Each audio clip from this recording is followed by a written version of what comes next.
Good morning class. Welcome to Right Smart Academy. আশা করি তোমরা সকলে খুব ভালো আছো। আমি তোমাদের সাথে রয়েছি জিওগ্রাফির সুমন স্যার। আচ্ছা স্টুডেন্ট, আমরা গত কয়েকটা ক্লাসে তোমাদের বইতে যে পঞ্চম অধ্যায় রয়েছে ভারত, সেখান থেকে কিন্তু পড়াশোনা শুরু করেছিলাম, তাই না? সেখানে আমরা যে বিষয়গুলো জেনে এসেছিলাম সেগুলো হলো ভারতের প্রশাসনিক বিভাগ, ভারতবর্ষের অবস্থান, ভারতবর্ষের ভূপ্রকৃতি সম্পর্কেও বিস্তারিত জেনেছিলাম এবং জেনেছিলাম যে ভারতবর্ষের জলসম্পদ সম্পর্কে। আমরা গত ক্লাসে লাস্ট যে ক্লাসটা তোমাদের সাথে আমি আলোচনা করেছিলাম সেটি কিন্তু ছিল ভারতের জলসম্পদ সম্পর্কে, তাই না? আজকে আমরা যে বিষয়টি নিয়ে আলোচনা করব সেটি খুব ইন্টারেস্টিং একটা বিষয়। সেটি হলো ভারতবর্ষের জলবায়ু।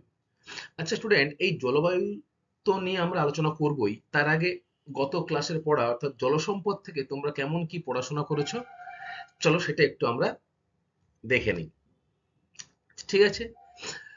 বলতো যে ভারতবর্ষের বৃহত্তম বাঁধের নাম কি? বা ভেরি গুড, হীরাকুদ বাঁধ, তাই না? তাহলে এই যদি বৃহত্তম বাঁধের নাম আমরা হীরাকুদ যেমন জানলাম, তেমনি বহুমুখী নদী পরিকল্পনার কথাও কিন্তু তোমরা শুনেছো। এই বহুমুখী নদী পরিকল্পনার মধ্যে ভারতের বৃহত্তম নদী পরিকল্পনা কোনটি? ভেরি গুড, ভাকরা নাঙ্গাল প্রকল্প, তাই না? আচ্ছা, যদি আমাদের পশ্চিমবঙ্গের কথায় আসি, পশ্চিমবঙ্গেও কিন্তু এরকম একটি নদীমুখী বহুমুখী নদী পরিকল্পনা গড়ে উঠেছে এবং সেটি কিন্তু বর্তমানে তার সাফল্য আমরা পাচ্ছি। কি বলতো সেটি? ভেরি গুড, ডিভিসি, তাই না? তাহলে এই যে ডিভিসির ফুল ফর্ম তোমরা জানো? কি বলতো? Very good, Damodar valley corporation. কোন নদীর উপরে গড়ে উঠেছে? দামোদর নদীর উপরে। Very good. এবং কত সালে গড়ে উঠেছে সেটা তোমরা বলতে পারবে আশা করি। বাহ, খুব ভালো। 1948 সালে কিন্তু দামোদর ভ্যালি কর্পোরেশন গড়ে ওঠে। তৎকালীন পশ্চিমবঙ্গ, বিহার এবং কেন্দ্রীয় সরকারের সহযোগিতায় কিন্তু এই ডিবিসি প্রকল্পটি গড়ে ওঠে। বর্তমানে এই যে বিহার রাজ্যটি ভেঙে ঝাড়খণ্ড করা হয়েছে, বর্তমানে ডিবিসির কিছু অংশ কিন্তু ঝাড়খণ্ডের মধ্যে অবস্থান করছে। ঠিক আছে স্টুডেন্ট, জলসম্পদ পড়তে গিয়ে আমরা আরো একটা জিনিস লক্ষ্য করেছিলাম যে ভারতবর্ষের নদীকে মূলত দুটি ভাগে ভাগ করা যায়, তাই না? কি কি? এক হচ্ছে উত্তরের নদী ব্যবস্থা এবং দুই হচ্ছে নিচের দিকে অর্থাৎ দক্ষিণ দিকের নদী ব্যবস্থা। উত্তর দিকে নদী ব্যবস্থার মধ্যে কয়েকটি গুরুত্বপূর্ণ নদীর নাম আমরা জেনেছিলাম। সেগুলি কি কি বলতো? বাহ, ভেরি গুড, গঙ্গা, ব্রহ্মপুত্র, আর কি? সিন্ধু নদী। তোমরা আমাকে বলো যে গঙ্গা নদীর উচ্চ প্রবাহ কোথা থেকে কোথা অবধি? গঙ্গা নদীর অ্যাকচুয়ালি প্রবাহ তিনটে ভাগে ভাগ করা যায়: উচ্চ, মধ্য আর নিম্ন প্রবাহ। নিম্ন প্রবাহ কিন্তু মুর্শিদাবাদের মিঠিপুর থেকে আমাদের যে বঙ্গোপসাগরের যে মিলনস্থল ঘটেছে বা পতিত হয়েছে যেখানে, সেটি অবধি কি নিম্ন গতি। এবং উচ্চ গতি তোমাদের আমি জিজ্ঞাসা করলাম, বলো উচ্চ গতি কোথা থেকে কোথা অবধি? যেখানে সৃষ্টি হচ্ছে সেটি কোথায়? Very good, Gangotri mobile Gomukh থেকে। সেখান থেকে কিন্তু নদীটি হরিদ্বার অবধি তার উচ্চ প্রবাহ পথ অতিক্রম করে। আচ্ছা, এই যে গঙ্গা নদীর কথা আমি বললাম, এটি কিন্তু ভারতবর্ষের দীর্ঘতম নদী এবং পবিত্র নদী। গঙ্গার প্রধান একটি উপনদী রয়েছে এবং প্রধান দুটি শাখা নদীও রয়েছে। সেই প্রধান উপনদীর নাম কি তোমরা বলো তো? ভেরি গুড, যমুনা, তাই না? এবং যে দুটি শাখা নদী রয়েছে সেটি কি? ভাগীরথী আর হুগলি। আচ্ছা স্টুডেন্ট, বলো তো যে ব্রহ্মপুত্র নদী কোথা থেকে উৎস, তার উৎস কোথায়? তিব্বতের কোথায়? চেমাংদং হিমবাহ থেকে উৎপন্ন হয়েছে না ব্রহ্মপুত্র নদী, এবং পতিত হয়েছে কিন্তু বঙ্গোপসাগরে। Very good. এবারে যদি আমরা দক্ষিণ ভাগের নদীগুলোর কথা ভাবি, সেই নদীগুলোও কিন্তু আবার কয়েকটি ভাগে ভাগ করা যায়। কিছু নদী উৎস থেকে সৃষ্টি হওয়ার পর পশ্চিম দিকে প্রবাহিত হয়েছে, তাই তাদের নাম কি? পশ্চিম বাহিনী। এবং কিছু নদী উৎপন্ন হওয়ার পর পূর্ব দিকে প্রবাহিত হয়েছে, সেই জন্য এটি পূর্ব বাহিনী। তোমরা আমাকে বলো ভারতবর্ষের পশ্চিম দিকে কোন সাগর রয়েছে? ভেরি গুড, আরব সাগর। এবং পূর্ব দিকে রয়েছে বঙ্গোপসাগর। যে নদীগুলি এসে বঙ্গোপসাগরে মিশছে সেটি কিন্তু পূর্ব বাহিনী, যেহেতু পূর্ব দিকে রয়েছে বঙ্গোপসাগর। এবং যে নদীগুলি পশ্চিম দিকে এসে মিশছে সেগুলি কিন্তু হলো কি পশ্চিম মাইনের নদী। এই পশ্চিম মাইনের নদীর দুটি উদাহরণ তোমাদের বলতে হবে। বলো, গত ক্লাসে আমরা জেনেছিলাম। Very good. তাপ্তি এবং নর্মদা, এই দুটি নদী কিন্তু উৎস থেকে সৃষ্টি হয়ে যাওয়ার পর পশ্চিম দিকে প্রবাহিত হয়ে আরব সাগরে পড়েছে। এবং পূর্ববাহিনী নদীগুলির মধ্যে বিখ্যাত কয়েকটি নদী হলো কৃষ্ণা, কাবেরী, গোদাবরী, মহানদী। এই নদীগুলো কিন্তু খুবই গুরুত্বপূর্ণ। আমরা জানি যে ভারতবর্ষ কিন্তু নদীমাতৃক একটি দেশ। অসংখ্য নদ নদী জালের মতো ছড়িয়ে ছিটিয়ে রয়েছে আমাদের এই ভারতবর্ষে, তাই তো? দীর্ঘতম দিক থেকে ভারতের প্রধান নদী কিন্তু গঙ্গা নদী। ঠিক তেমনি উত্তর ভারতে দীর্ঘতমের ভিত্তিতে আহ দক্ষিণ ভারতের প্রধান নদী কোনটি? ভেরি গুড, গোদাবরী, তাই না? আচ্ছা, এই যে গোদাবরীর কথা আমরা জানলাম, গোদাবরী কিন্তু দক্ষিণ ভারতের মধ্যে দীর্ঘতম। ঠিক তেমনি পবিত্রতার দিক থেকে দক্ষিণ ভারতের কিন্তু একটি আহ, উম, গুরুত্বপূর্ণ নদী রয়েছে। সেই পবিত্রতার দিক থেকে গুরুত্বপূর্ণ নদীর নাম কি? বাহ, খুব ভালো বলেছো, যে কাবেরী নদী, তাই না? এই কাবেরী নদী অববাহিকায় কিন্তু প্রচুর পরিমাণে শস্য উৎপন্ন হয়। তাই একে কিন্তু দক্ষিণ ভারতের কি বলা হয়? বলো। ভেরি গুড, দক্ষিণ ভারতের শস্য ভান্ডার বলা হয় কিন্তু এই কাবেরী নদীকে। আচ্ছা স্টুডেন্ট, বলো তো যে ভারত তথা এশিয়ার বৃহত্তম লেগুন কোনটি? ভেরি গুড, চিল্কার হ্রদ, তাই না? এই চিল্কার হ্রদ কোথায় অবস্থান করছে? উড়িষ্যা। ভারতের বৃহত্তম কয়াল কোনটি? বলো। Vembanad, very good. আচ্ছা, আরো একটা গুরুত্বপূর্ণ প্রশ্ন কিন্তু আমরা আগের দিন আলোচনা করেছিলাম, যে ভারতবর্ষে বিভিন্ন হ্রদ রয়েছে, তাদের মধ্যে মিষ্টি জলের বৃহত্তম হ্রদ ভারতবর্ষের কোনটি তোমাদের মনে আছে? ভেরি গুড, লোকটাক হ্রদ। ঠিক আছে স্টুডেন্ট, গত ক্লাসের তোমাদের পড়া যথেষ্ট মনে হয়েছে বা পড়াশোনা তোমরা করেছো। থ্যাংক ইউ সবাইকে। এবারে আমরা আজকে কিন্তু আলোচনা করব ভারতের জলবায়ু সম্পর্কে। আচ্ছা স্টুডেন্ট, তোমরা আমাকে বলো তো যে জলবায়ু কাকে বলবো? Very good. আচ্ছা, ঠিকই বলেছে, যে কোনো একটি স্থানের বা কোনো একটি জায়গার যে 30-35 বছরের গড় আবহাওয়া, তাকে আমরা কি বলবো? জলবায়ু, তাই না? আবহাওয়া কিন্তু সচরাচর পরিবর্তন হয়। ধরো হঠাৎ এখন পরিষ্কার আকাশ, হঠাৎ দেখা গেল ঘন্টাখানেক পর পরে বৃষ্টি শুরু হয়ে গেল, হয়তো হঠাৎ করে জোরে বাতাস বইতে শুরু হওয়ার কারণে আবহাওয়া ঠান্ডা হয়ে গেল, হয়তো। তাহলে আবহাওয়া কিন্তু হুটহাট করে চেঞ্জ হতে পারে, কিন্তু জলবায়ু কিন্তু সেরকম নয়। জলবায়ু কেমন? কোনো একটা স্থানের এই যে আবহাওয়ার গড় 30 ও 35 বছরের যে গড় আবহাওয়া, সেটাকে একত্র করলে কি দাঁড়াচ্ছে? জলবায়ু। ভারতবর্ষের জলবায়ু সম্পর্কে আমরা বিস্তারিত জানবো।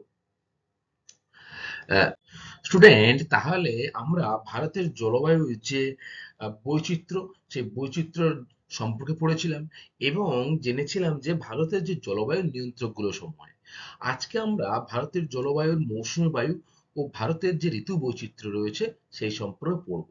দেখো, মৌসুমী বায়ুর আগমন ও প্রত্যাগমনের উপরে ভিত্তি করে আবহাওয়া বিভাগ ভারতের জলবায়ুকে কিন্তু 4টি ঋতুতে ভাগ করেছে। তাহলে ভারতের যে জলবায়ু, সেই জলবায়ুর যে প্রধান ভাগ, সেই ঋতু অনুযায়ী সেটাকে 4টি প্রধান ভাগে ভাগ করা যাচ্ছে। কি কি? দেখো, গ্রীষ্মকাল, বর্ষাকাল, শরৎকাল এবং শীতকাল। আমরা সকলেই কিন্তু এই 4টি ঋতু সম্পর্কে পরিচিত, তাই না? সেই ছোটবেলা থেকেই কিন্তু আমরা দেখছি যে গ্রীষ্মকালের পর বর্ষাকাল, বর্ষাকালের পর শরৎকাল, শরৎকালের পর আবার শীতকাল, শীতকালের পরে আবার কিন্তু ধীরে ধীরে গ্রীষ্মকালের মাধ্যমে ঋতু অনুযায়ী চক্রাকারে কিন্তু এই 4টি ঋতু বছরের বিভিন্ন সময়ে কিন্তু আসে, তাই তো?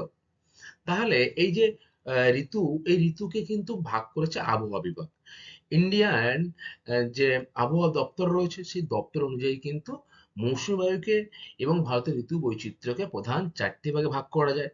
কি কি তোমরা নিশ্চয়ই জানলে, তাই তো? আজকে আমরা এই যে ঋতু, মৌসুমী বায়ুর ঋতু, সেই সম্পর্কে বিস্তারিত জানবো।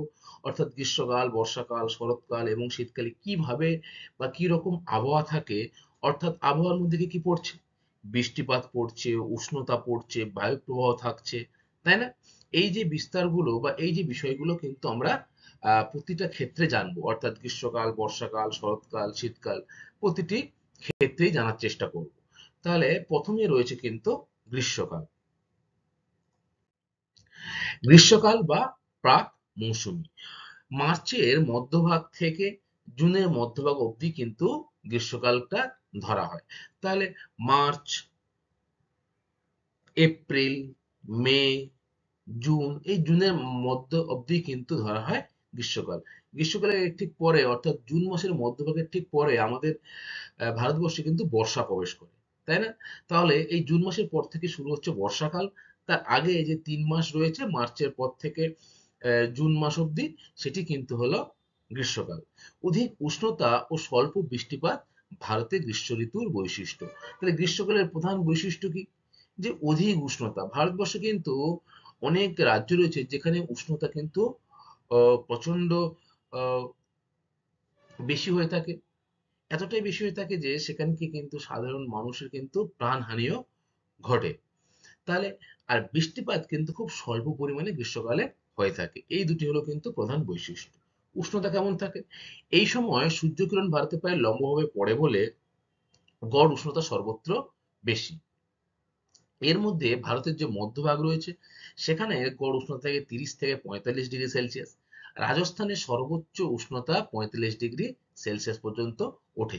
আমরা যখন এর আগে জলবায়ু পড়ছিলাম তখন কিন্তু আমরা দেখেছিলাম যে ভারতবর্ষের সব থেকে উষ্ণতম স্থান রাজস্থানের থর মরুভূমি অঞ্চল, তাই তো? তোমরা আমাকে বলো তো যে শীতলতম স্থান কোনটি ভারতবর্ষের?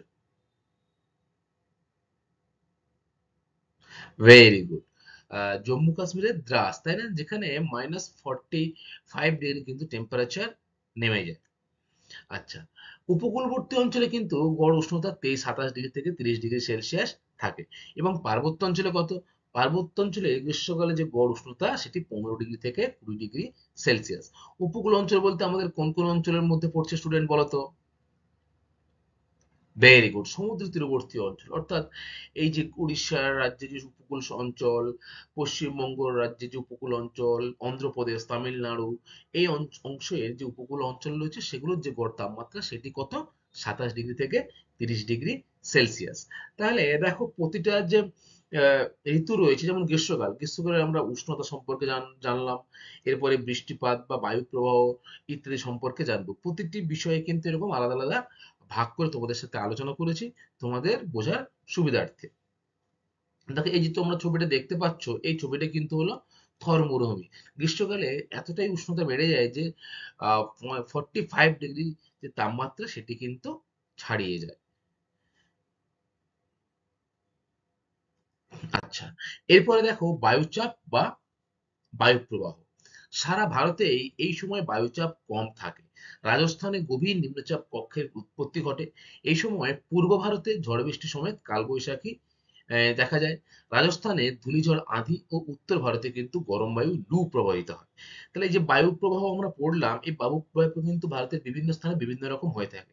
যেমন একটু আগে যেমন উষ্ণতা পড়লাম যে মধ্য ভারতে একরকম, দক্ষিণ ভারতে অন্যরকম, সমুদ্রের তীরবর্তী অঞ্চলে অন্যরকম, তাই না? ঠিক তেমনই সারা ভারতে কিন্তু একটা বায়ুচাপ এই সময় কম থাকে। রাজস্থানে কিন্তু নিম্নচাপের সৃষ্টি হয়। পূর্ব ভারতে অর্থাৎ পশ্চিমবঙ্গ, তারপরে বিহার, উড়িষ্যা, এইসব অঞ্চলে কিন্তু এই বায়ুপ্রবাহ এমন অবস্থায় সৃষ্টি হয় সেটি কিন্তু কালবৈশাখীর সৃষ্টি হয়। আর রাজস্থানে যে ধূলিঝড় হয় তাকে আমরা কি বলবো? আঁধি। এবং উত্তর ভারতে যে গরম বায়ু প্রবাহিত হয় সেটি কিন্তু হলো লু। আচ্ছা, এবারে দেখবো যে গ্রীষ্মকালীন বৃষ্টিপাতটা কেমন হয়। পূর্ব ভারতে কালবৈশাখীর প্রভাবে গড়ে 15 থেকে 40 সেমি বৃষ্টিপাত হয়। কালবৈশাখী তোমরা সকলেই জানো যে আহ, বৈশাখ মাসে কিন্তু আমাদের রাজ্যে বৈশাখ মাসে অর্থাৎ পশ্চিমবঙ্গে বিকেলবেলা যে হঠাৎ আহ, বজ্রপাত সহ বৃষ্টিপাত ঘটে, তখন কিন্তু কালবৈশাখীর সৃষ্টি হয়। আর বৈশাখ মাসে হয় বলে এর নাম কালবৈশাখী, তাই তো? এর প্রভাবে কিন্তু বৃষ্টিপাত হয় পশ্চিমবঙ্গ এবং পূর্ব ভারতে গড়ে 15 থেকে 40 সেমি, এবং কেরলে আত্মবৃষ্টির প্রভাবে গড় হয় 10 থেকে 25 সেমি। কর্ণাটকে আম্রবৃষ্টি কফি চাষের সুবিধা হয় বলে এটিকে চেরি ব্লসম বলা হয়। তাহলে এই যে কালবৈশাখী, এই কালবৈশাখী কর্ণাটকে কিন্তু অম্ল বৃষ্টি ঘটায় গ্রীষ্মকালে। যার ফলে এই যে কফি উৎপাদন হয়, এই কফি উৎপাদনে কিন্তু অনেকটা সুবিধা হয়। তাই একে কি বলা হয়, এই বিষয়টাকে কেরলে বা কর্ণাটকে চেরি ব্লুজম, তাই তো? আচ্ছা, এরপরে আমরা দেখবো স্টুডেন্ট যে তিনটে বিষয় আমরা দেখলাম, যে কালবৈশাখী, আঁধি এবং লু। এই তিনটি বিষয় কিন্তু পরীক্ষার জন্য খুবই গুরুত্বপূর্ণ। অর্থাৎ কালবৈশাখী কাকে বলে, লু কাকে বলে, আঁধি কি, এই সম্পর্কে কিন্তু আমাদের জানতে হবে। দেখো, প্রথমে রয়েছে কালবৈশাখী। গ্রীষ্মকালে অপরাহ্নে মাঝে মাঝে পূর্ব ভারত, পশ্চিমবঙ্গ, আসাম, এছাড়া আমাদের যে পার্শ্ববর্তী যে দেশ রয়েছে পূর্ব দিকে, আমাদের পার্শ্ববর্তী দেশের নাম কি বলো? বাংলাদেশ। বাংলাদেশের প্রভৃতি অঞ্চলে কিন্তু বজ্র বিদ্যুৎ সহ ঝড় বৃষ্টি ও শিলাবৃষ্টি ঘটে। একে স্থানীয় ভাষায় কি বলা হয় বলতো? কালবৈশাখী। এই কালবৈশাখী যে ঝড়ের যে গতিবেগ, সেটি কিন্তু 50-60 থেকে শুরু করে 100 কিলোমিটার ঘন্টার গতিবেগও কিন্তু হয়। স্বল্প স্থান জুড়ে হঠাৎ করে বায়ু নিম্নচাপের ফলে এই কালবৈশাখীর সৃষ্টি হয়। উত্তর পশ্চিম দিক থেকে এই বায়ু কিন্তু প্রভাবিত হওয়ার জন্য এর আরো একটি নাম রয়েছে। তার নাম কি? নরওয়েস্টার নামেও কিন্তু পরিচিত এই কালবৈশাখী। অসমে স্থানীয় নাম হচ্ছে বরদইছালা। অর্থাৎ কালবৈশাখী যেমন আমরা পশ্চিমবঙ্গে বলছি বৈশাখ মাসে যে ঝড় বৃষ্টি হচ্ছে, বজ্রবিদ্যুৎ সহ বিকেলবেলা, সেটাকে আমরা কি বলছি? কালবৈশাখী। ঠিক সেই একই জিনিসকে অসমের স্থানীয় ভাষায় কি বলা হয় বলতো? বরদই ছলা। ঠিক আছে? এটা কিন্তু ভেরি ভেরি ইম্পর্টেন্ট। পরীক্ষা এরকম আসে যে অসমে এই যে কালবৈশাখী, তাকে স্থানীয় ভাষায় কি বলা হয়? খুব ভালো করে তোমরা মুখস্থ করবে। এরপরে দেখো রয়েছে লু। গ্রীষ্মকালে ভারতের যে উত্তর পশ্চিমে যে রাজ্যগুলি রয়েছে, যেমন রাজস্থান, গুজরাট, পাঞ্জাব, হরিয়ানা, দিল্লি, উত্তরপ্রদেশ প্রভৃতি স্থানে কিন্তু ভূপৃষ্ঠের সমান্তরালে যে উষ্ণ ও শুষ্ক বায়ু পশ্চিম দিক থেকে প্রবাহিত হয়, একে কিন্তু আমরা স্থানীয় ভাষায় কি বলবো? লু। অর্থাৎ দুপুরবেলা এত উষ্ণ গরম বাতাস বয়ে চলে যে আহ, মানুষের জীবন কিন্তু দুর্বিষহ করে তোলে। ঠিক আছে? অর্থাৎ এর ফলে যেমন মানুষের প্রাণহানি ঘটে, হ্যাঁ, এবং আহ, এই বায়ু কিন্তু পশ্চিম দিক থেকে পূর্ব দিকে প্রবাহিত হয়, যার নাম কিন্তু হলো লু। তাহলে আমরা কি কি জানলাম? যে কালবৈশাখী কাকে বলে বলতো? আহ, স্থানীয় ভাষায় কালবৈশাখী কেন বলা হয়? ভেরি গুড, বৈশাখ মাসে ঝড় বৃষ্টি হয় বলে একে স্থানীয় ভাষায় কালবৈশাখী বলা হয়, তাই তো? আচ্ছা, লু কোন কোন রাজ্যে প্রবাহিত হয়? উত্তর পশ্চিম ভারতে, যেমন যেখানে গরমের তীব্রতাটা বেশি থাকে, রাজস্থান, গুজরাট, পাঞ্জাব, হরিয়ানা, দিল্লি, উত্তরপ্রদেশ, এই অঞ্চলগুলোতে কিন্তু লু গ্রীষ্মকালে প্রবাহিত হয়। আচ্ছা, এরপরে দেখো রয়েছে আঁধি। গ্রীষ্মকালে রাজস্থানের মরুভূমি অঞ্চলে যে প্রবল ধূলিঝড়ের সৃষ্টি হয়, তাকে স্থানীয় ভাষায় কি বলা হয়? আঁধি। অর্থাৎ গ্রীষ্মকালে এই ধুলো ঝড় হয় এক প্রকার। এবং আমরা সকলেই জানি যে রাজস্থানের মরুভূমিতে কিন্তু বালি রয়েছে এক প্রকার। সেই বালি যখন খুব জোরে প্রবাহিত হয়, এটাকে কি বলা হয়? আঁধি। আঁধির গতিবেগ ঘন্টায় 50 থেকে 60 কিমি হয়ে থাকে। মেঘের সঞ্চার ঘটে না বলে এই ঝড়ের প্রভাবে বৃষ্টি হয় না, তাই প্রবল ধুলো ওড়ে। খুব জোরে হাওয়া বইছে, সাথে ধুলোও কিন্তু উঠছে, মেঘ সৃষ্টি হচ্ছে না বলে বৃষ্টিটা হয় না। তবে এই ঝড়ের প্রভাবে উষ্ণতা কিছুটা হলেও কমে। এই আঁধি ঝড়ের ফলে সেখানকার স্থানীয় যে আবহাওয়া, সেটা কিছুটা হলেও একটু কমে, অর্থাৎ শীতল হয় কিছুটা হলেও। তাহলে আমরা কি কি জানলাম? যে গ্রীষ্মকালে কিন্তু আঁধি, কালবৈশাখী এবং লু ইত্যাদি কিন্তু ভারতের পূর্ব দিকেও যেমন দেখা যায়, উত্তর পশ্চিম প্রান্তেও কিন্তু লক্ষ্য করা যায়, তাই তো? আচ্ছা, এরপরে আমরা দেখব বর্ষাকাল। স্টুডেন্ট, 2 নম্বর কিন্তু রয়েছে বর্ষাকাল। দেখো, বর্ষাকাল ভারতবর্ষ কিন্তু হচ্ছে মৌসুমী বায়ুর আগমনের সময়কাল। আমরা সকলেই জানি যে বর্ষাকালে যে বৃষ্টিটা হয়, সেটি মৌসুমী বায়ুর দ্বারাই হয়, তাই তো? তাই ভারতবর্ষকে মৌসুমী জলবায়ুর দেশ বলা হয়। তাহলে মৌসুমী বায়ুর আগমনকাল কোনটি? বর্ষাকাল। জুনের মধ্যভাগ থেকে সেপ্টেম্বর মাস অবধি সময়কে আমরা বর্ষাকালের মধ্যে ধরি। আমরা গ্রীষ্মকাল থেকে ছিলাম কি মার্চের মধ্যভাগ থেকে এপ্রিল, মে, জুনের মধ্যভাগ অবধি, তাই না? সেই জুনের মধ্যভাগ থেকে সেপ্টেম্বর মাস অবধি কিন্তু হলো বর্ষাকাল। মাঝারি উষ্ণতা অধিক বৃষ্টিপাত ও আর্দ্রতা ভারতে বর্ষাকালের প্রধান বৈশিষ্ট্য। উষ্ণতা কেমন থাকে? দেখো, মৌসুমী বায়ুর আগমনের প্রভাবে ভারতের সর্বত্র গড় উষ্ণতা গ্রীষ্মকালের তুলনায় কিন্তু গড়ে 10 ডিগ্রি সেলসিয়াস হ্রাস পায়। অর্থাৎ গ্রীষ্মকালে যা তাপমাত্রা থাকে তার থেকে কিন্তু গড়ে 10 ডিগ্রি করে তাপমাত্রা হ্রাস পায়। সারা ভারত জুড়েই গড় যে উষ্ণতা সেটি 25 ডিগ্রি থেকে 30 ডিগ্রি সেলসিয়াসের কাছাকাছি অবস্থান করে। এটা গেল উষ্ণতা। এবারে যদি আমি বায়ুচাপ ও বায়ুপ্রবাহ দেখি, গ্রীষ্মের অধিক উষ্ণতার প্রভাবে উত্তর ও উত্তর পশ্চিম ভারতে এই সময় গভীর নিম্নচাপ বিরাজ করে, যার প্রভাবে মৌসুমী ভারতে কিন্তু প্রবেশ করে। নিম্নচাপটা ভারতে প্রবেশ করছে উত্তর পশ্চিমে, যখন নিম্নচাপটা বিস্তার লাভ করছে তখন কিন্তু তার প্রভাবে কিন্তু মৌসুমী বায়ুটা ভারতে প্রবেশ করছে। তোমরা আমাকে বলবে যে ভারতবর্ষে মৌসুমী বায়ু কোন দিক থেকে প্রবেশ করে? Very good. দক্ষিণ পশ্চিম দিক থেকে কিন্তু ভারতবর্ষে মৌসুমী বায়ু প্রবেশ করে। এবং এই যে প্রবেশকাল, এই প্রবেশকালটা কোন সময় হয়? বর্ষাকালে। আর আমরা সকলেই জানি যে মৌসুমী বায়ুর খামখেয়ালির জন্যেই কিন্তু খরা, বন্যা ইত্যাদির সৃষ্টি হয়, তাই না? কিভাবে হয় বলতো? মৌসুমী বায়ু যখন নির্দিষ্ট সময়ের আগে প্রবেশ করে যাবে তখন অতিরিক্ত বৃষ্টির ফলে কিন্তু কিছু কিছু অঞ্চলে বন্যার সৃষ্টি হয়। আবার মৌসুমী জলবায়ু যখন ভারতবর্ষের নির্দিষ্ট সময়ের থেকে দেরিতে প্রবেশ করবে তখন কিন্তু খরা সৃষ্টি হতে পারে, তাই তো? অর্থাৎ মৌসুমী বায়ুর খামখেয়ালি কিন্তু লক্ষ্য করা যায়। এরকম হতেই পারে কোনো বছর আগে বা কোনো বছর তাড়াতাড়ি মৌসুমী বায়ু প্রবেশ করতে পারে, তাই না? তাহলে মৌসুমী বায়ুর কিন্তু খামখেয়ালি রয়েছে। এর কারণে ভারতবর্ষে খরা ও বন্যা লক্ষ্য করা যায়। আচ্ছা, এরপরে রয়েছে দেখো মৌসুমী বায়ু প্রবাহের আগমন ও বৃষ্টিপাত। এবারে বৃষ্টিপাত কতটা হচ্ছে দেখতে হবে আমাদের।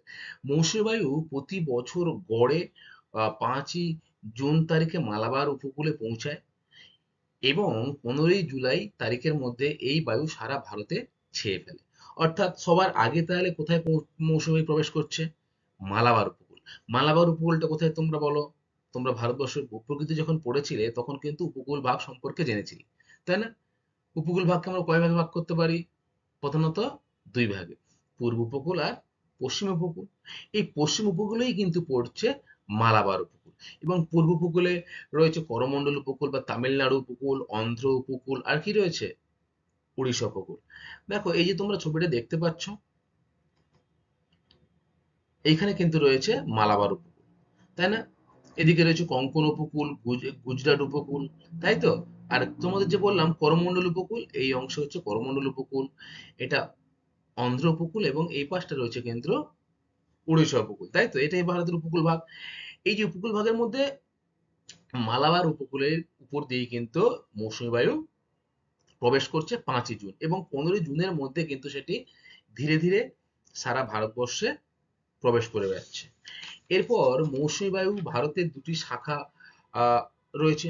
সেই শাখা দুটির প্রভাবেই কিন্তু মৌসুমী বায়ু সারা ভারতবর্ষে বৃষ্টিপাত ঘটায়। এবার সেই শাখা দুটি কি কি?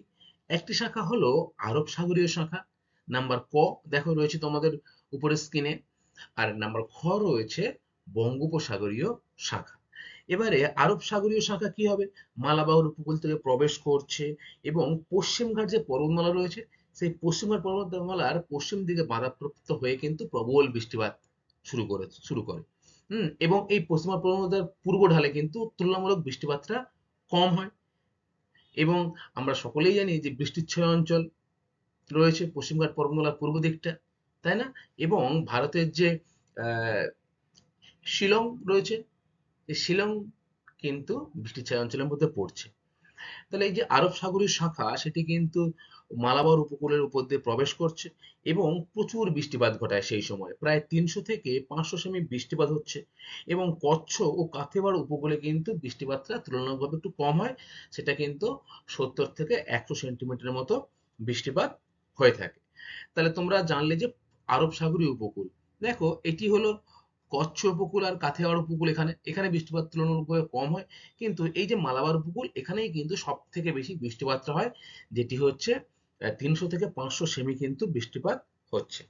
নাম্বার খ রয়েছে দেখো বঙ্গোপসাগরীয় শাখা। বঙ্গোপসাগর শাখার মধ্যে মৌসুমী প্রধানত প্রথম শাখা নদী হচ্ছে তোমার মেঘালয়ের গারো, খাসি, জয়ন্তিকা ইত্যাদি পাহাড়ে কিন্তু বাধাপ্রাপ্ত হয়ে প্রবল বৃষ্টি ঘটাচ্ছে। দেখো এই যে মৌসুমী প্রবেশ করছে, প্রবেশ করার পর এইখানে কিন্তু এসে এখানে রয়েছে গারো, খাসি, জয়ন্তিকা বিভিন্ন পাহাড় রয়েছে। সেই পাহাড়ে মৌসুমী বায়ু কিন্তু প্রবেশ করতে পারছে না, ধাক্কা খাচ্ছে। ধাক্কা খাওয়ার পর সেই অংশে অর্থাৎ প্রতিবাদ ঢালে, পর্বতের প্রতিবাদ ঢালে প্রচুর বৃষ্টিপাত ঘটাচ্ছে এবং তার উল্টো দিকে যে ঢালটা রয়েছে অনুবাদ ঢাল, সেখানেই কিন্তু শিলং রয়েছে। শিলং যে জায়গাটা সেখানে রয়েছে, এই শিলং কিন্তু বৃষ্টির অঞ্চলের মধ্যে পড়ছে। তাহলে বঙ্গোপসাগর শাখার মধ্যে মৌসুমী নামে কিন্তু সব থেকে বেশি বৃষ্টিপাত হয়। আর আমরা সকলেই জানি যে ভারতবর্ষে তথা পৃথিবীর সব থেকে বেশি বৃষ্টিপাত হয় কোথায়? চেরাপুঞ্জির মৌসুমী নামে। প্রায় 1350 সেমি কিন্তু বৃষ্টিপাত এই শাখায় হয়ে থাকে। তাহলে দুটি শাখা আমরা জানলাম, যে আরব সাগরীয় শাখা আর নাম্বার 2 হচ্ছে বঙ্গোপসাগরীয় শাখা। এবার আমরা জানবো মৌসুমী বিস্ফোরণটা কি। জুন মাসের প্রথম সপ্তাহে দক্ষিণ পশ্চিম মৌসুমী বায়ু আরব সাগরের শাখায় প্রচুর পরিমাণে জলীয় বাষ্প বহন করে এনে পশ্চিমঘাট পার্বত্য অঞ্চলে আছড়ে পড়ে এবং হঠাৎ প্রচন্ডভাবে ঘন মেঘ, দমকা হাওয়া, ঝড় বৃষ্টি, বজ্রপাত ইত্যাদি আহ, আবির্ভাব লক্ষ্য করা যায়। একেই কিন্তু কি বলা হচ্ছে? মৌসুমী বিস্ফোরণ। তাহলে আমরা সকলেই জানি যে এরকম জায়গায় পশ্চিমঘাট পর্বতমালা অবস্থান করছে, তাই তো? এবং দক্ষিণ পশ্চিম মৌসুমী বায়ু কিন্তু এই দিক থেকে এখানে প্রবেশ করছে। প্রবেশ করে হঠাৎ মাত্র যে এই পাহাড়ে বাধাপ্রাপ্ত হয়ে, পশ্চিমঘাট পর্বতে বাধাপ্রাপ্ত হয়ে মেঘ সৃষ্টি হচ্ছে, দমকা হাওয়া, ঝড় বৃষ্টি, বজ্র ঝড় ইত্যাদির মাধ্যমে কিন্তু আবির্ভাব ঘটছে। এই আবির্ভাবটাকে আমরা কি বলবো? মৌসুমী বায়ুর বিস্ফোরণ। আচ্ছা, এরপরে 3 নম্বর যে ভাগটা রয়েছে সেটি কিন্তু হলো শরৎকাল বা মৌসুমী বায়ুর প্রত্যাবর্তনকাল। কেন প্রত্যাবর্তনকাল বলছি? কারণ মৌসুমী বায়ু বর্ষাকালে কিন্তু আগমন করছে, মৌসুমী বায়ু যখন ফিরে যাচ্ছে তখন সেটি কিন্তু প্রত্যাবর্তনকাল। অর্থাৎ অক্টোবর ও নভেম্বর মাস কিন্তু হলো শরৎকাল, যেই সময়ে মৌসুমী বায়ু কিন্তু আমাদের ভারতবর্ষ ছেড়ে বিদায় নেয়, তাই তো? সেপ্টেম্বর মাসে ভারত থেকে মৌসুমী প্রত্যাগমন শুরু করে এবং শরৎকালের কিন্তু সূচনা হয়। এর বৈশিষ্ট্য কি বলতো? শরৎকালে শরৎকালে মেঘমুক্ত পরিষ্কার আকাশ লক্ষ্য করা যায়, চারিদিকে কাশফুলের বাগান লক্ষ্য করি, তাই না? উষ্ণতা কেমন থাকে? মৌসুমী বায়ুর প্রত্যাগমনে আকাশ মেঘমুক্ত হয় বলে উষ্ণতা কিছুটা বাড়ে এবং গড় উষ্ণতা কিন্তু থাকে 30 ডিগ্রি সেলসিয়াসের কাছে। মালভূমিতে 33 ডিগ্রি এবং রাজস্থানে কিন্তু 36 ডিগ্রি সেলসিয়াসের মতো তাপমাত্রা লক্ষ্য করা যায়। তাহলে আমরা কি জানলাম? যে মৌসুমী যখন ফিরে যায় তখন মেঘমুক্ত হয়, কারণ প্রবেশ করার সময় আকাশে যে মেঘটা থাকে সেটা তো বর্ষা হয়ে যায়, ফলে ফিরে যাওয়ার সময় কিন্তু জলীয় বাষ্প থাকে না, ফলে বৃষ্টি কিন্তু খুব একটা হয় না। তাপমাত্রা আমরা লক্ষ্য করলাম যে 30 ডিগ্রি সেলসিয়াস হয় সারা ভারতে গড় উষ্ণতা, মালভূমিতে 33 ডিগ্রি এবং রাজস্থানে 36 ডিগ্রি সেলসিয়াস। বায়ুচাপ ও বায়ুপ্রবাহ, এই সময় ভারতে উচ্চচাপ বিরাজ করে, মৌসুমী বায়ু উত্তর থেকে দক্ষিণে প্রভাবিত হতে দেখা যায়। অর্থাৎ প্রথমে কোন দিকে আসছিল? দক্ষিণ পশ্চিম থেকে উত্তর পূর্ব দিকে যাচ্ছিল এবং ফেরার সময় কিন্তু সেই বায়ু মৌসুমী বায়ু উত্তর থেকে দক্ষিণের দিকে আবার প্রভাবিত হচ্ছে, অর্থাৎ ফিরে যাচ্ছে সেই একই পথ দ্বারা। বৃষ্টিপাত, প্রত্যাগমনকারী মৌসুমের প্রভাবে করমণ্ডল উপকূলে বৃষ্টি লক্ষ্য করা যায়। সমুদ্রে বৃষ্টি, ঘূর্ণবাদের প্রভাবে অশ্বিনের ঝড়, বঙ্গোপসাগর উপকূলে অঞ্চলে মাঝে মাঝে প্রবল ঝড় বৃষ্টি ঘটে।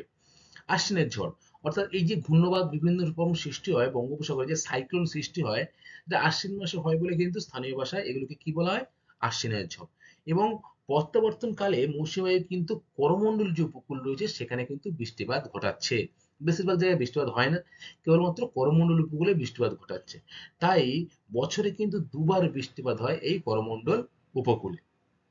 এটা কিন্তু তোমরা মনে রাখবে। আর বঙ্গোপসাগরের উপকূল অঞ্চলে মাঝে মাঝে প্রবল ঝড় বৃষ্টি বা সাইক্লোন যে সৃষ্টি হয় তাকে স্থানীয় ভাষায় অশ্বিনের ঝড় বলে।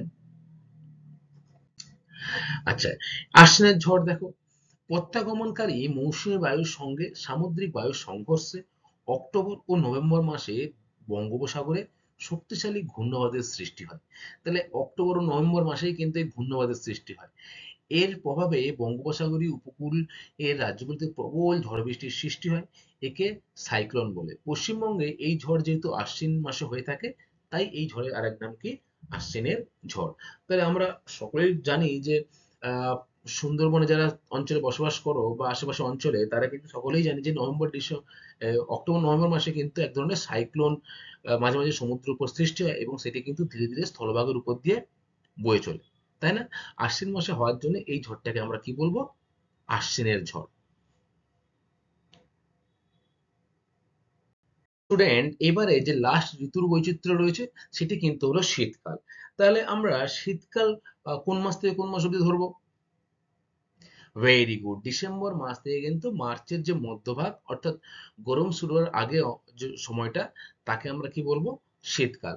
শীতকালের প্রধান বৈশিষ্ট্য কি জানো? মেঘমুক্ত আকাশ, মৃদু শীতল উত্তরের হিমেলীয় বাতাস, স্বল্প উষ্ণতা ভারতের শীতকালীন জলবায়ুর প্রধান বৈশিষ্ট্য। উষ্ণতা কেমন থাকে?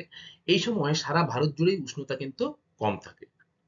উত্তর পশ্চিম ভারতে গড় উষ্ণতা থাকে 10 থেকে 15 ডিগ্রি সেলসিয়াস, মধ্য ভারতে 20 ডিগ্রি সেলসিয়াস, এবং দক্ষিণ ভারতে থাকে 25 ডিগ্রি সেলসিয়াস। হিমালয় পার্বত্য অঞ্চলে কোনো কোনো অংশে কিন্তু সর্বনিম্ন তাপমাত্রা -40 ডিগ্রি সেলসিয়াসের কাছে পৌঁছে যায়, এবং তুষারপাতও ঘটে। তা তোমরা বুঝতে পারছো যে শীতকালে কিন্তু উত্তরের পার্বত্য অঞ্চলে তাপমাত্রাটা সব থেকে কম থাকে, এবং সেটি কিন্তু এতটাই কম থাকে যে তাপমাত্রা হিমাঙ্কের নিচে নেমে যায় এবং তুষারপাতও ঘটে, তাই না? বরফ জমে যায়। আবার মধ্য ভারতে 10 থেকে 15 ডিগ্রি, এবং নিচের দিকে যে দক্ষিণ ভারত, সেখানে কিন্তু গড় যে তাপমাত্রা বা গড় যে উষ্ণতা সেটি কিন্তু 20 থেকে 25 ডিগ্রি সেলসিয়াসের মধ্যে লক্ষ্য করা যায়। বায়ুচাপ ও বায়ুপ্রবাহ। দেখো, শীতকালে ভারতে উচ্চচাপ বিরাজ করে, এবং হিমালয় থেকে শীতল মৃদুমন্দ বাতাস কিন্তু দক্ষিণ দিকে প্রবাহিত হয়। সমস্ত বাতাস কিন্তু উত্তর দিক থেকে দক্ষিণ দিকে প্রবাহিত হয়, অর্থাৎ উত্তরের পার্বত্য অঞ্চল থেকে হিমশীতল বাতাস কিন্তু সমগ্র ভারতের উপর দিয়ে প্রবাহিত হয়। বৃষ্টিপাত কেমন হয়? সমগ্র শীতকাল ভারতে বৃষ্টিহীন থাকে, অর্থাৎ শুষ্ক থাকে। আমরা বলি না যে বৃষ্টিপাত বা শীতকাল শুষ্ক থাকে, অর্থাৎ বৃষ্টিপাত কিন্তু এই শীতকালে হয় না। তবে উত্তর পশ্চিম ভারতে মাঝে মাঝে পশ্চিমী ঝঞ্ঝার কারণে 5 থেকে 10 সেমি বৃষ্টিপাত লক্ষ্য করা যায়, এবং জম্মু কাশ্মীরে কিন্তু তুষারপাত ঘটে। পশ্চিমী ঝঞ্ঝা কি? শীতকালে ভূমধ্যসাগরীয় থেকে আগত দুর্বল যে ঘূর্ণবাতাসের প্রভাবে উত্তর পশ্চিম ভারতে মাঝে মধ্যে এক নাগাড়ে 2 থেকে 3 দিন হালকা ঝিরঝিরে বৃষ্টি হয়, এবং জম্মু কাশ্মীর তুষারপাত হয়। এটি কিন্তু হলো পশ্চিমী ঝঞ্ঝা বা পশ্চিমের ঝামেলা। অর্থাৎ বর্ষাকালে অর্থাৎ সরি, শীতকালে কিন্তু দেখবে তোমরা যে টানা বৃষ্টি কিন্তু হয় না, বা খুব জোরে যে বৃষ্টি হচ্ছে তেমন কিন্তু না। মাঝে মাঝে 2-3 দিন ধরে আকাশ মেঘলা থাকে এবং ঝিরঝির করে বৃষ্টি হয়। এটাকে আমরা কি বলবো? পশ্চিমী ঝঞ্ঝা। আচ্ছা, এবারে কয়েকটি গুরুত্বপূর্ণ জিনিস আমাদের মনে রাখতে হবে। যেমন প্রথমেই আমরা দেখব যে তামিলনাড়ু বা করমণ্ডল উপকূলে বছরে দুবার বর্ষাকাল হয় কেন? খুব সহজ। একবার বর্ষাকাল প্রবেশ করার সময় হচ্ছে, আবার বর্ষাকাল যখন ফিরে যাচ্ছে, মৌসুমী বায়ু যখন ফিরে যাচ্ছে, তখনও কিন্তু আরেকবার বৃষ্টি হয়, তাই না? সমগ্র ভারতবর্ষে কিন্তু বৃষ্টি না হলেও করমণ্ডল উপকূলে কিন্তু বৃষ্টিপাতটা হয় ফেরলের সূত্র অনুযায়ী। আমরা দেখি কিভাবে হয়। তামিলনাড়ু উপকূলে মৌসুমী বায়ু আগমনের সময় জুন মাসে বৃষ্টিপাত হচ্ছে, এক হয়ে গেল। আবার অক্টোবর নভেম্বরে যখন উত্তর পূর্ব ভারত থেকে প্রত্যাবর্তনগামী মৌসুমী বায়ু বঙ্গোপসাগরের উপর দিয়ে ফিরে যায়, তখন জলীয় বাষ্প সংগ্রহ করে কিন্তু ফেরলের সূত্র অনুযায়ী ডান দিক বেঁকে করমণ্ডল উপকূলে আহ, প্রবল প্রবেশ করে এবং প্রবল বৃষ্টিপাত ঘটায়। তাই ভারতের যে তামিলনাড়ু অঞ্চল, সেখানে কিন্তু বছরে দুবার বৃষ্টিপাত হয়। দেখো, এই যে যখন প্রবেশ করছে, তখন কিন্তু একবার বর্ষাটা এই করমণ্ডল অর্থাৎ এই অঞ্চলে কিন্তু হচ্ছে, ঠিক আছে? এরপরে উত্তরে পার্বত্য অঞ্চলের পর বাধাপ্রাপ্ত হয়ে জলীয় বাষ্প যখন সারা ভারতে বৃষ্টিপাত হয়ে যাওয়ার পর জলীয় বাষ্পহীন হয়ে যায়, তাহলে সেই মৌসুমী যখন ফিরে আসবে এদিকে, তখন কিন্তু আসার সময় এই যে বঙ্গোপসাগর রয়েছে, বঙ্গোপসাগরের উপর দিয়ে আসার সময় এখান থেকে কিন্তু আবার জলীয় বাষ্পটা কিছুটা সংগ্রহ করে ডান দিক চেপে কিন্তু ফেরত সূত্র অনুযায়ী এদিকে আসে। তখন এই করমণ্ডল উপকূলে কিন্তু আবার পুনরায় এই বৃষ্টিপাত ঘটায় মৌসুমী বায়ু। তাই বছরে দুবার কিন্তু করমণ্ডল উপকূলে বৃষ্টিপাত লক্ষ্য করা যায়। স্টুডেন্ট দেখো, মৌসুমীরাম চেরাপুঞ্জি অঞ্চলে কিন্তু প্রবল বৃষ্টিপাত হয়, এটা আমরা জেনেছি, তাই না? ভারতবর্ষের মধ্যে সব থেকে বেশি বৃষ্টিপাত হয়, কিন্তু সেখানে বৃষ্টিপাতটা বেশি কেন হয়? মৌসুমী বায়ু বঙ্গোপসাগরের শাখা প্রচুর জলীয় বাষ্প কিন্তু নিয়ে বাংলাদেশের সমভূমি অতিক্রম করার পর মেঘালয় মালভূমির দক্ষিণ ঢালে বাধাপ্রাপ্ত হয়। অর্থাৎ বঙ্গোপসাগর উপর দিয়ে যখন এই মৌসুমে প্রবেশ করে তখন এই বঙ্গোপসাগরের যে জলীয় বাষ্প সেটি কিন্তু সৃষ্টি হয়। সেই জলীয় বাষ্প বাতাস যখন গিয়ে সরাসরি গারো, খাসি, জয়ন্তিকা যে পাহাড় রয়েছে মৌসুমী নামে সেখানে গিয়ে কিন্তু বাধাপ্রাপ্ত হয় এবং প্রবল বৃষ্টিপাত ঘটায়। ঠিক আছে? খাসি পাহাড়ের দক্ষিণে রয়েছে ফানেল আকৃতির সুগভীর উপত্যকা। দক্ষিণ থেকে উত্তরে বিস্তৃত এই উপত্যকায় মৌসুমী বায়ু প্রবেশ করে অবরুদ্ধ হয়ে পড়ে এবং খাসি পাহাড়ে বাধাপ্রাপ্ত হয়ে হঠাৎ ঊর্ধ্বমুখী হয় এবং প্রবল বৃষ্টিপাত ঘটার কারণেই মৌসুমী বায়ু এবং চেরাপুঞ্জিতে কিন্তু সব থেকে বেশি বৃষ্টিপাত লক্ষ্য করা যায়। ঠিক আছে? আচ্ছা, এরপরে আমরা দেখব যে মৌসুমী বৃষ্টিপাতের প্রভাবে কি কি লক্ষ্য করা যায়। দেখো, মৌসুমী বৃষ্টিপাতের প্রভাবে প্রধানত মৃত্তিকার উপর প্রভাব পড়ে, স্বাভাবিকের উপর প্রভাব পড়ে, কৃষিকাজের উপর প্রভাব পড়ে এবং খরা যে বন্যা সেটি কিন্তু মৌসুমী বায়ুর দ্বারাই হয়ে থাকে, তাই না? আচ্ছা, প্রথমে দেখবো আমরা মৃত্তিকার উপর কিভাবে প্রভাব পড়ে। মৃত্তিকার উৎপত্তি, মৃত্তিকার আর্দ্রতা ও শুষ্কতা, মৃত্তিকার ক্ষয়, ভূমিধস ইত্যাদির উপর মৌসুমী বায়ু কিন্তু প্রভাব সৃষ্টি করে। এই যে ল্যাটেরাইট মৃত্তিকা সৃষ্টির যে প্রক্রিয়া, সেই ল্যাটেরাইট মৃত্তিকা সৃষ্টির প্রক্রিয়াতে কিন্তু মৌসুমী বায়ু ব্যাপকভাবে দায়ী। বৃষ্টিপাত বেশি হলে অনাবৃত ভূমিতে কিন্তু আবার ভূমিক্ষয় লক্ষ্য করা যায়। দেখবে ভারতের পার্বত্য অঞ্চলে মাঝে মাঝে দেখবে বর্ষাকালে ভূমিক্ষয় হয়, রাস্তায় ধসে গিয়ে যান চলাচল ব্যাহত হয়, কারেন্টের খুঁটি থেকে শুরু করে মানুষের প্রাণহানি হয়, হয় না? কেন হয়?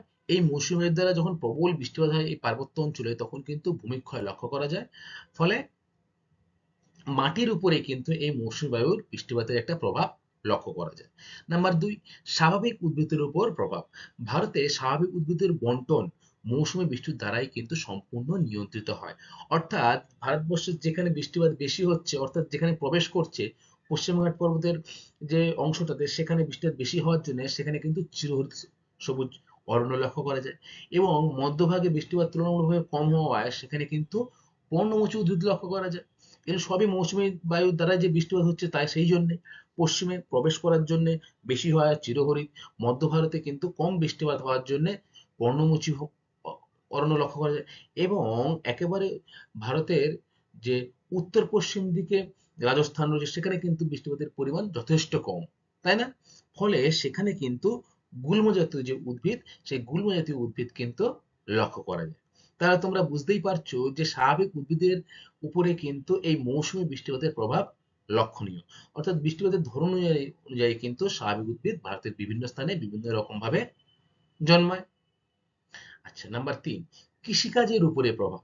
ভারতে স্বাভাবিক উদ্ভিদের বন্টন মৌসুমী বৃষ্টির দ্বারা যেমন নিয়ন্ত্রিত হয়, তেমনি কৃষিকাজ কিন্তু সম্পূর্ণরূপে মৌসুমী বায়ু দ্বারা বা মৌসুমী বায়ুর বৃষ্টিপাতের দ্বারা নিয়ন্ত্রিত হয়ে থাকে। কিভাবে হয়ে থাকে কৃষিকাজ? দেখো, খারিফ ফসলের যে চাষ সেটি কিন্তু মৌসুমী বায়ুর বৃষ্টির মাধ্যমে সম্ভব হয়ে থাকে। এছাড়া এই বর্ষাকালে যখন প্রবল বর্ষা হয় তখন কিন্তু মৌসুমী বায়ুর বৃষ্টিপাত থেকে আমরা বিভিন্ন খাল, নালা বা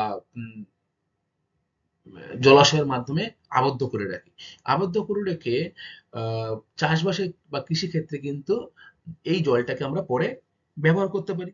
আবার কি, যেখানে স্বল্প বৃষ্টিপাত হচ্ছে সেখানে ফসলের ধরন একরকম, আবার যেখানে বেশি বৃষ্টিপাত হচ্ছে সেখানে কিন্তু আবার কৃষিকাজের যে ফসল সেটি কিন্তু অন্যরকম, তাই না? তাহলে মৌসুমী বৃষ্টিপাত কিন্তু কৃষিকাজের উপরে ব্যাপক প্রভাব ফেলে। খরা ও বন্যা। মৌসুমী বায়ুর খামখেয়ালির কারণে ভারতে খরা ও বন্যা নিত্যসঙ্গী। সকলেই জানি আমরা যে মৌসুমী বায়ু দেরিতে প্রবেশ করলে কি হয়, নির্দিষ্ট সময় থেকে যদি পরে আসে খরার সৃষ্টি হবে এবং যদি নির্দিষ্ট সময় থেকে পূর্বে চলে আসে তখন কিন্তু কি হবে, বন্যা। ঠিক আছে স্টুডেন্ট, আমরা আজকে এটার মাধ্যমে ভারতের জলবায়ু চ্যাপ্টারটা শেষ করলাম। এরপরে কয়েকটি গুরুত্বপূর্ণ প্রশ্ন তোমাদের জন্য তৈরি করেছি, সেগুলো একটু আমরা দেখে নিই। দেখো, প্রথম প্রশ্ন রয়েছে ভারতের জলবায়ুকে কয়টি ভাগে ভাগ করা যায় ও কি কি? তোমরাই বলো। 4 ভাগে। Very good. কি কি? গ্রীষ্মকাল, বর্ষাকাল, শরৎকাল এবং আরেকটা কি? শীতকাল। আচ্ছা, নাম্বার 2, কালবৈশাখী কাকে বলে? খুবই সহজ, বলো। Very good. গ্রীষ্মকালে উত্তর পূর্ব ভারতে বিকেল বেলাতে কিন্তু প্রচন্ড বজ্রবিদ্যুৎ সহ বৃষ্টিপাত হয়, একেই আমরা কালবৈশাখী বলি। এর কারণ কি? কালবৈশাখীর নাম হওয়ার কারণ বৈশাখ মাসে ঝড় বৃষ্টি হয় বলে একে কালবৈশাখী বলা হয়। আদি কি? আঁধি হচ্ছে গ্রীষ্মকালে রাজস্থানের মরুভূমিতে এক প্রকার ধুলো ঝড় লক্ষ্য করা যায়, তাকে কি বলবো আমরা? আঁধি। নাম্বার 4, আশ্বিনের ঝড় কাকে বলে? আশ্বিনের ঝড় কোন সময় হয় আগে বলো তো? ভেরি গুড, মৌসুমী বায়ু যখন পশ্চাৎ গমনকাল অর্থাৎ মৌসুমী যখন ফিরে যায় তখন কিন্তু এই বঙ্গোপসাগরের শক্তিশালী ঘূর্ণবাদের সৃষ্টি হয়, যাকে স্থানীয় ভাষায় কি বলা হয়? আশ্বিনের ঝড়। নাম্বার 5, পশ্চিমী ঝঞ্ঝা কি? পশ্চিমী ঝঞ্ঝা কিন্তু হলো উত্তর পশ্চিম ভারতে লক্ষ্য করা যায়, এবং যে ভূমধ্যসাগরীয় জলবায়ু রয়েছে সেই ভূমধ্যসাগরীয় যে জলবায়ুর প্রভাবে উত্তর পশ্চিম ভারতে টানা একদিন বা দুদিন রিমঝিম বা ঝিরঝির করে বৃষ্টিপাত হয়, একে কিন্তু আমরা বলবো পশ্চিমী ঝঞ্ঝা। তামিলনাড়ু উপকূলে বছরে দুবার বৃষ্টিপাত হয় কেন? খুবই সহজ, যখন প্রবেশ করে তখন একবার হয় এবং যখন ফিরে যায় তখন বঙ্গোপসাগরে যে জলীয় বাষ্প সঞ্চয় করে সেই মৌসুমী বায়ু ডান দিকে হেলে ফেরুলের সূত্র অনুযায়ী বৃষ্টিপাত ঘটায়, তাই তামিলনাড়ু অঞ্চলে বছরে দুবার বৃষ্টিপাত ঘটে, তাই তো?